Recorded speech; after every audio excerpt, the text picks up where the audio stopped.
Hey guys, Amy here, talking about being 40 weeks pregnant. My husband moved the Halo bassinet into our bedroom, but in this totally random spot, so it's too heavy for me to move, so I guess I'm filming this with a random bassinet in the background. And it's not comfortable for me to wear clothes over my stomach right now. I will get into that.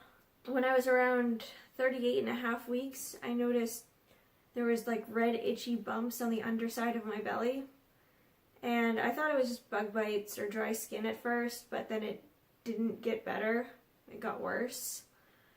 I talked to my doctor. I just kind of messaged her on this, online portal, and she sent me in for a blood test to make sure it wasn't cholestasis, this horrible liver disease. I didn't think I had that, but good to rule out, and told me to treat it with taking Benadryl and putting hydrocortisone cream on it in the meantime. The rash got worse. It spread from my lower belly to my upper belly and just itched constantly. I did some internet Googling and it seemed to be this thing called PUPPP, but people call it PUPPs. It's an acronym that I'm not even going to try to pronounce, but basically it's a pregnancy rash that some women get.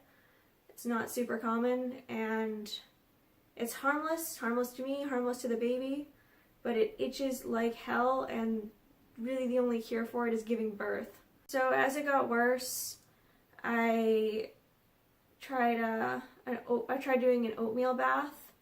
The only thing CVS had on their shelves was a Vino baby oatmeal bath, so I literally had like this formulation for literally babies, and I tried taking a bath with it, and it just made it flare up so badly. It made it itch horribly, so I'm allergic to some ingredient in there, so I can't do an oatmeal bath. A lot of women on the internet were recommending this stuff called Grandpa's Pine Tar Soap.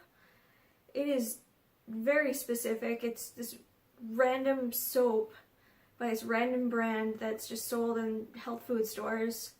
And luckily I was able to get some in a local health food store. And putting that on, it did help, but it's just short-lived because it's just a bar of soap. The anti-itch cream helped a little bit, but again, short-lived. And I think Benadryl just helps me sleep. My doctor called me the day before my 39-week appointment, and she told me that I did not have cholestasis, and she was pretty sure it was PUPPs, and that she would talk about inducing me at my next appointment. At this stage, the rash was only on my stomach, and I was, it was really uncomfortable, but I was putting, like cold water bottles under my belly because the underside of my belly is the worst of it. I was putting, like cold washcloths over it because that cold helped, and so I was thinking, it's a bit overkill to do an elective induction over what's basically poison ivy. And I did think about it a lot because I knew the rash was only going to get worse. But I really don't like the idea of elective inductions. I mean, what other people want to do is their business. I'm not judging anybody. But I just thought it would be a better health outcome for me if I just go into labor on my own and not force my body, pump it full of drugs to force it to give birth. And, they take a long time, they can fail, they can lead to C-sections. So to me, inducing is a really, really big decision. And so she kind of just left it at that. And so I thought about it for the entire day beforehand. And I eventually concluded that if I do have labor progress, I'll be more open to it. But if I don't have labor progress, then, I'm just getting my body from 0 to 100, and that's really dramatic, and I should just try to stick it out, knowing that I could, always just get induced if it became unbearable. So I went to the appointment, my 39-week appointment, same routine, the weight, the blood pressure, the pee test. The doctor, completely changed her tune about induction too. She said that she had done more reading about it, and PUPPs isn't really a reason to induce, but I could still get induced if I wanted to, and I would still have the rash after he's born. It takes about, I've read, like 1 to 2 weeks to clear up after birth. So I told her I thought that inducing over a rash was a little dramatic, and asked her if I could just have like some middle thing, like stronger steroid cream. So she wrote me a stronger cortisone cream prescription. Picking it up at CVS was the worst. There was a line that was I spent about 15 to 20 minutes in line, and I'm just so big that standing is just really hard. Like, I can walk, but I hate standing. Like, standing still is like, it really is taxing on me. Like, it would have been easier if I could have walked for 20 minutes and stood for 20 minutes. And then they said my cream wasn't ready yet, and so I had to spend another 15-20 minutes waiting for them to fill it. And I was trying not to expose my stomach in the CVS, but it's honestly, like, it can't have clothes over it. It's so uncomfortable. So I kept on unconsciously exposing my belly. So despite my regimen of Benadryl every 6 hours and the cortisone cream she gave me, she said apply twice daily, so I apply it every 12 hours. This rash wasn't really getting better.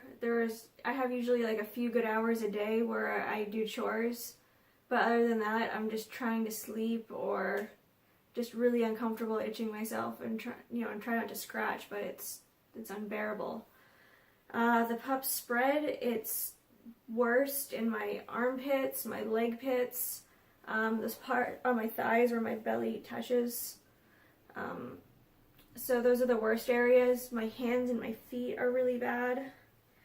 And it's just become really hard to manage because before I could put all the focus on my belly, but now it's just been flaring up everywhere, and it's like once I start trying to treat one area, it'll flare up in another. And I haven't been sleeping very well. I usually get a Benadryl-induced sleep for like 1 to 2 hours at a time. So I've just been having these fragmented naps, and I'm just up around the clock with this horrible rash. So I've been really suffering. I had my 40-week appointment yesterday, and I was thinking about induction a lot still thinking it's, elective and it could be a really, really bad time. And I should just tough it out. And I was reading about statistics of when first-time moms typically go into labor, and a lot of places were saying like around like 41 weeks and change. And I'm just thinking like, I don't know how I can get to that with this rash getting worse and worse every day. But at the same time, it's like I have no good scenario. I'm trapped. Yesterday at the doctor, the nurse asked me how I was, and I lost it. Like, I just cried really hard, and it was really hard to talk, and it was really awkward. I wasn't planning on losing my shit. I was just so tired and so frustrated with the situation. I felt like I wasn't going to go into labor on my own. I was going to just suffer and then have a bad induction and maybe a C-section, and that, my physical prospects were just all bad. The nurse was really nice about it, and then the doctor came in, and she was also really sweet about it, about me being an emotional mess. She did a cervical check, and it did feel like things were a lot more open and easier, as gross as that sounds. It hurt a lot less, and she said that I was 1 to 1.5 centimeters dilated, but, the baby was in a good position, and that I was more favorable for induction this week than I was last week. And she also said that she also offered a membrane sweep, which I took her up on, which also wasn't as bad as I anticipated. So she said that should help move things along too, but then offered to schedule an induction the appointment was on Tuesday, and she said we can do it on Thursday. So that is tomorrow. I don't feel great about it. Like, I never wanted to be induced. I wanted to go into labor on my own. I'm not for like hippy-dippy reasons.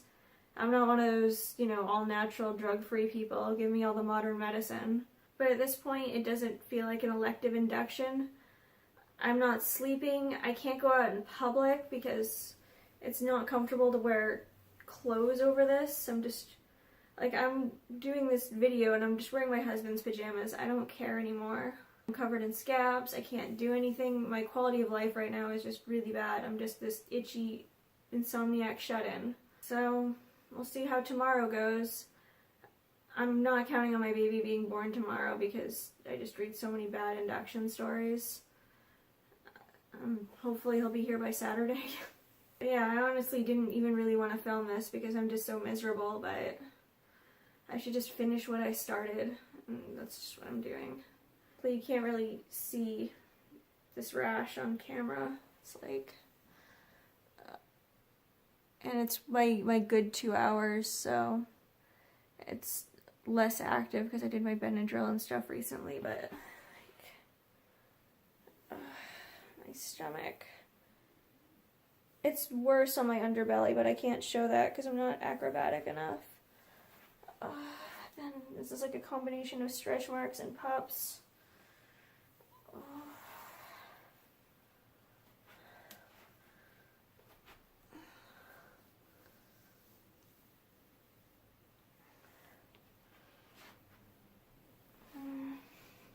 But yeah, hopefully the induction goes smoothly. I try to accept the worst scenario so then I'm pleasantly surprised if it ends up being better. So I think that's just what I'm doing right now, is my coping mechanism.